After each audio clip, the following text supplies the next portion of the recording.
ঐনবেলিৰ দৰে আজিও আমি খাদ্য বিতৰণ কৰিবলৈ ওলাইছোঁ।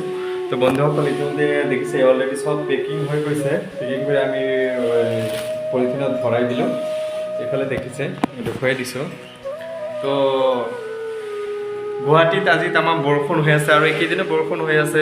আপোনালোকে দেখিবলৈ পাই আছে বহুত বানপানী, কৃত্ৰিম বানপানী। যে নহওক এতিয়াও অলপ আগতে বৰষুণ হৈছে, বহুত প্ৰচণ্ড বৰষুণ হৈছে আৰু ৰাস্তা ঘাটে বহুত পানী হৈছে। তথাপি ইয়াৰ মাজতে যিহেতু আমি প্ৰতিশ্ৰুতিবদ্ধ হৈছোঁ যে সপ্তাহত এবাৰকৈ হ'লেও খাদ্য বিতৰণ কৰিম, সেইহেতুকে আমি খাদ্য বিতৰণ কৰিবলৈ ওলাই আছোঁ। আৰু সকলো পেকেট যিহেতু ৰেডি হৈ গ'ল, এতিয়া আমি ওলাম। তো য'ত যেনেকৈ যাক লগ পাম তেওঁলোককে আমি দিম। আৰু কোনসকল মানুহক আমি দিওঁ এই খাদ্যবোৰ আপোনালোকে সেইবোৰ হয়তো জ্ঞাত যে গুৱাহাটীৰ ফুটপাথত যিসকল লোকে বসবাস কৰে বা থাকে তেওঁলোকক আমি এমুঠি খাদ্য দিবলৈ যত্ন কৰোঁ। তো বন্ধুসকল আজিৰ ভিডিঅ'টো আপোনালোকে চাই থাকিব বুলি আশা থাকিলে। আমি ক'ত কেনেকৈ খাদ্য বিতৰণ কৰোঁ আপোনালোকে চাই থাকিব। হয় বন্ধুসকল, এয়া হৈছে পাণবজাৰৰ দৃশ্য। পাণবজাৰত আমি সোমাই আহিলোঁ আৰু পাণবজাৰত যিটো জিৰণি কোঠা আছে তাতে কিন্তু বহুত লোক থাকে আৰু এইখিনি এৰিয়াতে হয়তো বেছি লোক পোৱা যায় আৰু তেওঁলোকে এমুঠি নোখোৱাকৈ হয়তো ৰাতিৰ অন্ধকাৰত তেওঁলোকে থাকিব লগা হ'ব।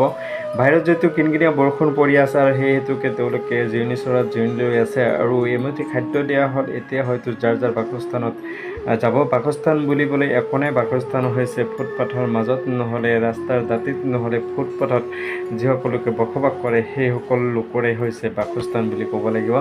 আৰু তেওঁলোকৰ থকাৰ কোনো জেগা নাই আৰু নিজৰ নিজৰ টালি টোপলা লৈ যাৰ যাৰ জেগাত আহিলে আৰু এখেতক খোজাৰ পিছত যে বৰষুণৰ মাজত আপোনালোকে কেনেকৈ থাকিব, তেওঁলোকে ক'লে যে এনেকৈ আৰু থাকিব লাগিব, উপায় নাই। তাৰপিছত বন্ধুসকল আমি অলপ আগুৱাই গৈ আৰু অন্য লোকসকলকো আমি কিছু খাদ্য বিতৰণ কৰিলোঁ আৰু তেওঁলোকক কিছুমানৰ লগত বাক বিতৰণ কৰাৰ লগে লগে যে আপোনালোকে ক'ত থাকিব বুলি সোধাত তেওঁলোকে কয় যে যদি ইয়াত বৰষুণ বেছি পৰে বা কিবা হয় আমি ৰেল ষ্টেচনলৈ গুচি যাম আৰু ৰেল ষ্টেচনত থাকিব। তাতেই থাকি কিনে তেওঁলোকৰ হয়তো ৰাতিটো কটাব। তাৰপিছত ক'ত যাব সেইটো হয়তো কোনো পাত্তা নাই। ইয়াত কিন্তু বহুত লোক থাকে বন্ধুসকল। হয়, এইটো জিৰণি চৰা আন এটা জিৰণি চৰা, এইটো দুটা জিৰণি চৰা আছে তাতে। 2 নম্বৰ জিৰণি চৰাতো বহুত লোক আমি লগ পালোঁ আৰু তেওঁলোকক দি এটা কথা আমি মন কৰিছোঁ, খাদ্য দিয়াৰ লগে লগে কিন্তু তেওঁলোকে খোৱা আৰম্ভ কৰে।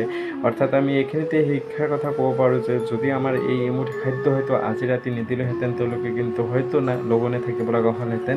পেটত ভোক ৰাখিয়ে হয়তো তেওঁলোকে আজি নিদ্ৰামগ্ন হ'ব লগা হ'লহেঁতেন। বন্ধুসকল তেওঁলোকে ফুটপাথৰ দাঁতিত তেনেকৈ ৰাস্তাৰ কাষত দিয়াৰ লগে লগে কিন্তু খোৱা আৰম্ভ কৰিছিলে আমাৰ যি এক কিঞ্চিত আহাৰ, অৰ্থাৎ এমুঠি খাদ্য, বিৰিয়ানী, চিকেন বিৰিয়ানী আৰু আলু থাকিব, জোল থাকিব, এইবোৰ যিখিনি সংমিশ্ৰণে যি এক বিৰিয়ানী বনাই দিয়া হ'ল, হয়তো তেওঁলোকে খাই কেনে বহুত তৃপ্তি পায় আৰু যাৰ কাৰণে হয়তো দিবলৈ আমি যত্ন কৰি আছোঁ। তো যদি কোনো আৰু হৃদয়ৱান লোক আছে তেওঁলোকে যদি বিচাৰে যে আমাৰ লগত সহযোগ কৰিব বা হাত উজান দিব, আমাৰ লগত এই মহান কামত আগবাঢ়ি আহিব, নিশ্চয় আমাৰ লগত আহিব পাৰে আৰু আমাৰ লগত যোগাযোগ কৰিলে নিশ্চয় আপোনালোকৰ লগত ৰাখি আমি খাদ্য বিতৰণ কৰিবলৈ আৰু অলপ সুযোগ পাম আৰু অন্য বহুত লোকক হয়তো দিব পৰা যাব আৰু পাৰিলে আমি প্ৰত্যেক দিন দিবলৈ চেষ্টা কৰিম। বন্ধুসকল আপোনালোকে দেখিলে এনেকুৱা পৰিস্থিতিত তেওঁলোকে বসবাস কৰিব লগা হয়। যদি বৰষুণ থাকে, বৰষুণৰ বতৰতো তেওঁলোকে কিন্তু তেনেকৈ থাকে। পানী পৰিব নে কি পৰিব সেই লৈ তেওঁলোকৰ পাত্তা নাই, না আছে আঁঠুৱা, নাই আছে ভাল এটি কাপোৰ যে ওপৰেদি মেৰাই থাকিব পাৰে। তো এনেকুৱা পৰিস্থিতিতে কিন্তু তেওঁলোকে বসবাস কৰে এই পাণবজাৰৰ চাৰিওফালে। পাণবজাৰৰ মাজমজিয়াতে কিছুমান লোক এনেদৰে বেছিভাগ দেখিবলৈ পোৱা যায়। হয়তো ৰেল ষ্টেচনতে গ'লে আমি দেখিবলৈ পাম। গতিকে আমি অন্য দিন বেলেগ জেগাত যাবলৈ নিশ্চয় চেষ্টা কৰিম। বন্ধুসকল আজিৰ ভিডিঅ'টো হয়তো ইমানেই, কেনেকুৱা লাগিলে নিশ্চয় কমেণ্টছ বক্সত জনাব।